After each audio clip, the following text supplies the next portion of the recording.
सांग माने आपण माने ए रेसिपी देखिक बोध हुए भाभी पारती जे ए रेसिपी एमती नुआ एमती कौन अच्छी कि जहाँकि आम मान संगे सेयार करिछि कथाटी एमिति जे मो हांडीशाल रे जहाँ प्रत्येक दिन हम किछि ना किछि रेसिपी मु आपण मान संगे सेयार करिवि। आज मो हांडीशाल रे ए आलू रो भजाटी अछि आ ए आलू को आम आडे कहंती देसी आलू आपण मान आडे ए आलू को केउ आलू कहंती कमेंट माध्यम रे मते निश्चित जणाइबे।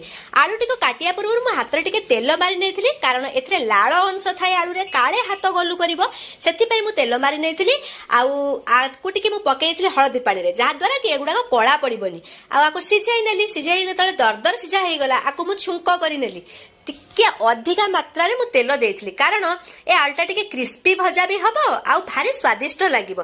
देखंतु आलू पूरा रेडी हो गला मु काढ़ी नेली पात्र को देखंतु केते सुंदर भजा हेछि आ टेस्ट बहुत ही यम्मी। आपण मन थारे बनेबे खाइबे आ जति खाइथिबे कई कमेंट करी जणाइबे। वीडियोटी भल लागे ओटे लाइक करी सब्सक्राइब कर देबे।